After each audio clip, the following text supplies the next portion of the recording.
Genesis 38. Judah and Tamar. At that time, Judah left his brothers and went down to stay with a man of Adullam named Hira. There Judah met the daughter of a Canaanite man named Shua. He married her and made love to her. She became pregnant and gave birth to a son, who was named She conceived again and gave birth to a son and named him Onan. She gave birth to still another son and named him Shelah. It was at Kezib that she gave birth to him. Judah got a wife for his firstborn, and her name was Tamar.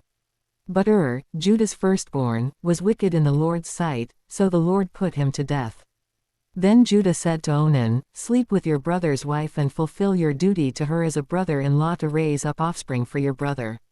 But Onan knew that the child would not be his, so whenever he slept with his brother's wife, he spilled his semen on the ground to keep from providing offspring for his brother.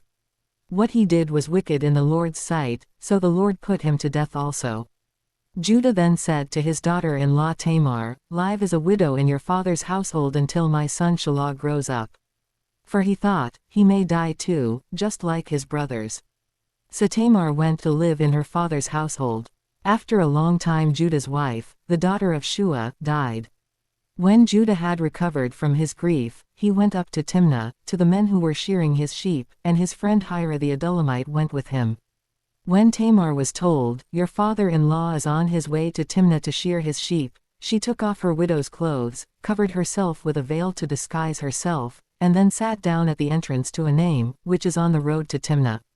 For she saw that, though Shelah had now grown up, she had not been given to him as his wife. When Judah saw her, he thought she was a prostitute, for she had covered her face. Not realizing that she was his daughter-in-law, he went over to her by the roadside and said, "Come now, let me sleep with you." "And what will you give me to sleep with you?" she asked. "I'll send you a young goat from my flock," he said. "Will you give me something as a pledge until you send it?" she asked. He said, "What pledge should I give you?" "Your seal and its cord, and the staff in your hand," she answered. So he gave them to her and slept with her, and she became pregnant by him. After she left, she took off her veil and put on her widow's clothes again. Meanwhile Judah sent the young goat by his friend the Adullamite in order to get his pledge back from the woman, but he did not find her. He asked the men who lived there, "Where is the shrine prostitute who was beside the road at Enaim?"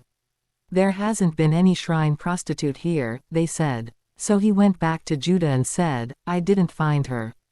Besides, the men who lived there said, "There hasn't been any shrine prostitute here." Then Judah said, "Let her keep what she has, or we will become a laughingstock. After all, I did send her this young goat, but you didn't find her." About 3 months later Judah was told, "Your daughter-in-law Tamar is guilty of prostitution, and as a result she is now pregnant." Judah said, "Bring her out and have her burned to death."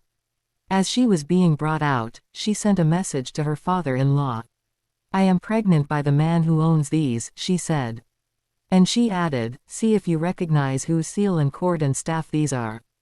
Judah recognized them and said, "She is more righteous than I, since I wouldn't give her to my son Shelah." And he did not sleep with her again.